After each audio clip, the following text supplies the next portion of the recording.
My dear friends, because the Sadducees did not believe in the mystery of the resurrection, they tried their best to render the belief in the resurrection stupid. They tried their best to make the belief in the afterlife utterly preposterous. So what did they do to accomplish that? They came up with a complex case study on levirate marriage. Gi-complicate yun nila pag-ayo, aron malibog yun ang maminaw ang saon pagtubag. And they thought they outwitted the Lord. But did they succeed? No, they failed miserably. Because the omniscient Lord saw through their malice. And that's why the Lord revealed to them the darkness of their error. How? The Lord made them see that it is useless to employ human categories, earthly standards, in order to describe the realities of the next life.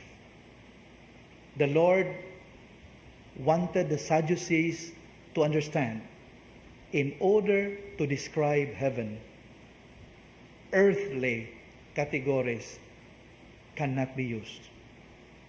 Because earthly things are but shadows of the things to come. My dear friends, in this day and age, if you have noticed, this attitude of the Sadducees continues to be felt in our society today, particularly in highly secularized society. Kani-ganing tendency to make fun of the Christian teachings in order to reduce these to fairy tales, to something illogical. Abot ka bantay ba mo ni ana? Karong panahon na mo kuyawan magita mo tudlo sa sakto, kuyawan ta mo sulti sa mga doktrina sa simbahan. Why?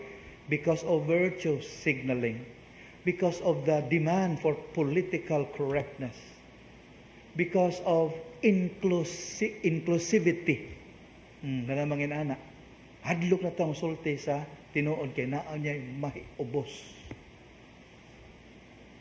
But the more we criticize, the more the Christian teachings are criticized, the more they should come to us as the truth. Sa makaraan pa, ang mangga nga perting makapamunga, maoy labayon.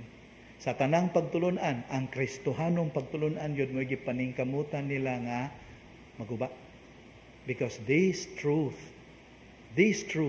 are the truths of salvation. Please find time to pray over the first letter of Paul to Timothy, chapter 4 verses 1 to 4. 1 Timothy 4, 1 to 4. Pray over them, and you would realize how crucial it is to subscribe to God's truth, not to the wisdom of this world. My dear friends, just look around you, and you would realize how the worldly wise would try to convince us that Christian teachings are obsolete, obstructionist, discriminatory. But we know better than that.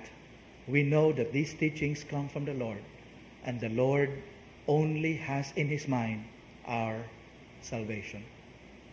May the good Lord, in this Eucharist and in all our Eucharistic celebrations, continue to strengthen us as we seek to keep the faith amidst a world that is gradually becoming post-Christian and even anti-Christian.